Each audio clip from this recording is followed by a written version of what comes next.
your routine, it causes anxiety. And we are all right now being forced to change our routine. Veteran PTSD survivor and mindset coach Colton Crottinger says we should take comfort in realizing there are things we can't control. So there's no point in worrying about it. We should just worry on what we can control. He suggests if you feel yourself going. He said he'd like an MP3 copy of this. I said, just give your email address to David and I'll forward it to him. Yeah. Miami. More than 12,000 people think they have the right stuff and have applied to become astronauts with NASA. The space agency says applications are being reviewed and the next astronaut class will be announced next summer. With Florida's news, I'm John Conrad. Stay ahead of the storm with Operation Stormwatch on News Radio WFLA Orlando. Here's your News Radio WFLA Orlando exclusive AccuWeather forecast. Wednesday night, clear skies, the low 55. Thursday, plenty of sunshine. About 30 seconds. Okay. Partly sunny skies Friday with a high of 83. Mostly cloudy Saturday, the high 85. Sunday, spotty morning showers, otherwise clouds yielding to sunshine with a high of 79. All day, every day. News, weather, and traffic on News Radio WFLA Orlando. Drew Shannon. Businesses, bring the best new employees on board. Find qualified, motivated candidates at Keep Orlando Working, an online job fair April 9th and 10th. Video chat with potential hires and fill positions. To sign up, email jobfair@iheartmedia.com. News Radio WFLA wants to help with a chance at $1,000. Text the nationwide keyword CARE to 200-200. That's CARE to 200-200. You'll get a confirmation text and info. Standard data and message rates apply in this nationwide. Here we go. Portions of the following program were pre-recorded. The following is a paid program. The views expressed are those of the host and callers, and not those of News Radio WFLA Orlando, its management, or advertisers. Mike is hot.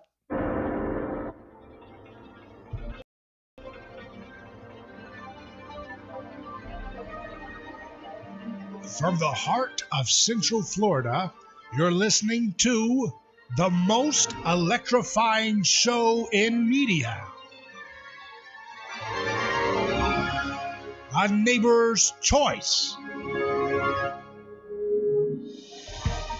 Welcome back to A Neighbor's Choice. I'm David Gornoski, your host. As always, it's glad to be with you guys once again in our beautiful neighborhood here in Central Florida, where the problems we have, they're not that hard to solve. We just got to learn to roll up our sleeves and solve them ourselves as neighbors working together. We're not going to rely on the tribalism, the groupthink that comes out of Washington and all the little monopoly experts that all us that they've got all the solutions, and we just need to kind of sit down and turn our minds off and just and wait for instructions. Look, that's always the tendency whenever there's a new phenomenon or a new event, but it always leads to problems. I mean, we had 9/11, and then what happened? They're searching, patting down grandmas like no one's business ever since, and they've created trillions of dollars in bureaucracies. Multiple wars in which we're on the same side as Al-Qaeda. I mean, this is the result of the experts when we trust them during crises.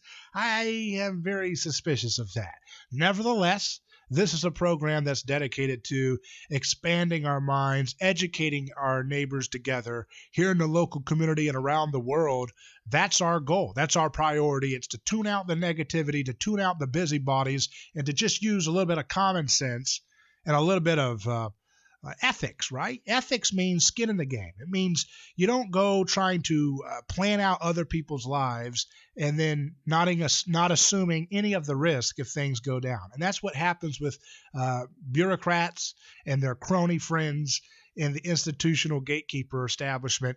They don't have to deal with the consequences usually for their gambits that they put us through.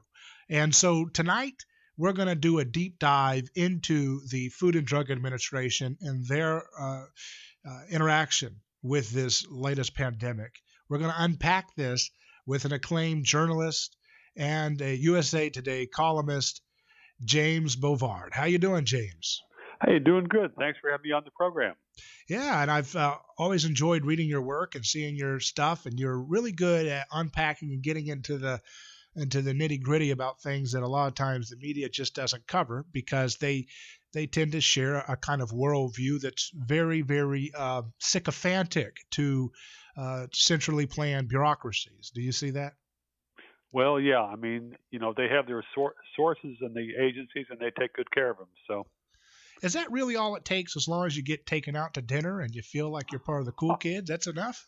well, no. I mean, there are journalists who do an excellent job, dig past the BS from the agencies, and who really nail some of this stuff. But so often, I mean, it's a lot easier just to write what the agency tells you.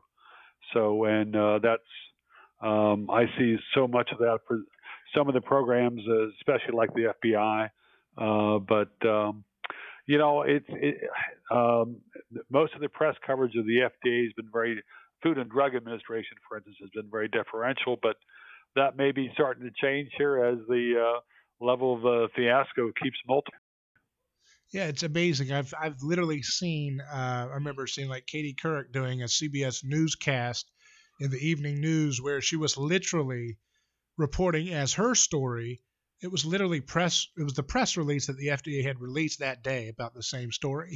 She was basically just saying it as if it's her words. And I thought to myself, oh my goodness, if only the public knew, how thin the line is oftentimes between the independent press, the free press, and the bureaucracies that they're supposed to be keeping accountability around. Yeah, I mean, it would be good if there was a lot more distance and a lot more skepticism, but if you look at, especially for television, where most of the people that rise in the TV networks are those who get along with the government. So, I mean, there are exceptions like John Stossel, but that's few and far between. Yeah, it is. So, you've got a new piece out in the Mises.org website where you have a new column about the FDA and its death toll. Can you unpack a little bit about this? Yeah, this is a piece that was spurred by some of the news reports the last couple of weeks. The Food and Drug Administration has blocked a number of private companies from offering very fast, innovative, and reliable tests for the coronavirus. There were companies that late January, early February, they were ready to go. They're ready to push the button and deploy nationwide. FDA blocked that. Instead, the FDA and CDC basically tried to force the healthcare system to rely on their test, which proved to be very unreliable as well as being very slow and very limited. So thanks to the FDA's stonewall, the FDA's blockade, we have far less understanding of who has the coronavirus, how it has been spread, and what the actual dangers are. And this is part of the reason that politicians have responded instead by just trying to shut down everything. There are a number of countries that are dealing with this crisis, like Sweden and South Korea, that have been much more specific in who's got the virus and have had to shut down the entire economy. But what struck me in reading about this is I actually wrote quite a bit about the FDA back in the 1990s, and the same problems that occurred then are occurring again now. The same arrogance, the same type of notion that the government knows best, and the government's entitled to block innovation, and it doesn't matter if there are fatalities as long as the government stays in charge. Yeah, and why did they block these tests? What was going on with that? Were you able to look into what was going on? Yeah, there's been some very good articles, a bunch of very good articles. New York Times, Washington Post has had this. Tho Bishop of the Mises has done some very good writing on this. Reason Magazine has covered this well. There was, it wasn't convenient. Basically, it was outside of their protocols, and we need to think about this for a while, and okay, we'll file your applications, and things are kind of busy, because we're getting ready for March Madness, betting pools or whatever. So, I mean, there was a lot of foot dragging, but this is, some folks are saying, well, that's terrible, but this is standard procedure for the FDA. They've been notorious for foot dragging. They foot dragged a lot of cancer treatments, a lot of heart treatments. They've been horrendous in blocking new improved medical devices for decades.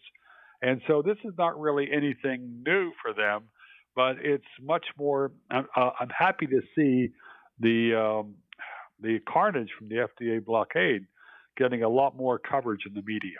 Well, let's try to at least right now. I don't know how long it's going to last. Well, let's try to make the best case from their perspective. Why would they say they took so long? I mean, if they're trying to make their best argument from their side, why would they take so long to and block these tests, these COVID-19 testing kits from being on the market? Well, there were a number of points. One was that the CDC said they already had a test, which they were sending out. It turned out the CDC test failed, and also there were not very many of them. What does it mean it failed? It just doesn't work? It was not accurate, correct. What was it doing? It just by a hair, or was it getting wrong readings and stuff? It was getting wrong readings. It was a whole lot more than a hair. So they were simply not reliable. And they were much less reliable than the private tests. For instance, the test that most places are using right now involves putting a small stick, jamming it into someone's nose about 6 or 7 inches, and coming down into their throat to get a full. It's a very messy process. It's messy for the person being tested. It's also risky for the healthcare provider who's doing the testing, because of people cough and sneeze and gag and all that kind of stuff and spew, basically, because you're getting something jammed up your nose or throat. There are other tests which companies have developed, which can do a simple swab on the outside of your nose and give you a response much quicker. But FDA has put all kinds of barriers in front of using that test. So that's part of the reason that there's been a very major shortfall of testing in most cases, and it often takes 5 or 6 days or longer to get the test results. There have been quite a few cases where people were already dead by the time they got the test results, but the test results were not able to reincarnate them. Well, let's continue with James Bovard. He's an acclaimed journalist and columnist for USA Today. He's got a new piece out on Mises.org about the FDA and what we need to know about what they've been doing during this pandemic. We'll continue live on A Neighbor's Choice. Don't go anywhere. Back in a minute.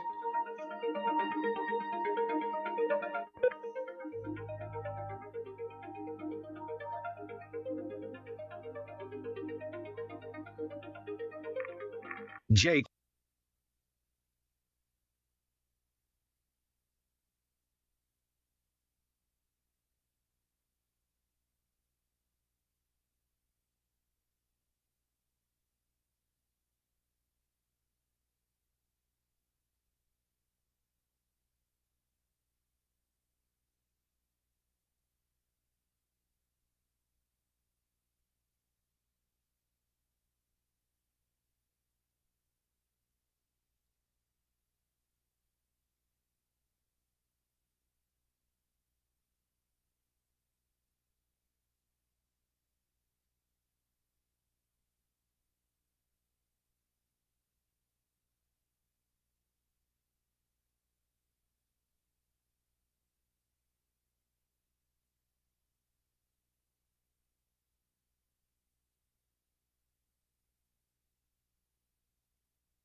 Newsflash: good oral care habits keep you healthy.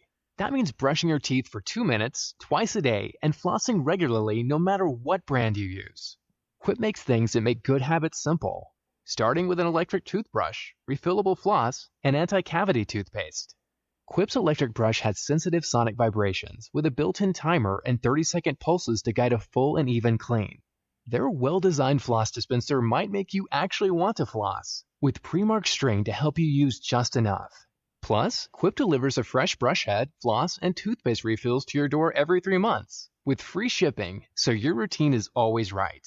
Join over 3 million healthy mouths and get Quip today, starting at $25. And if you go to getquip.com/newstalk right now, you'll get your first refill absolutely free. Stand by. First refill free at getquip.com/newstalk. Quip, the Good Habits Company. Your mic is hot.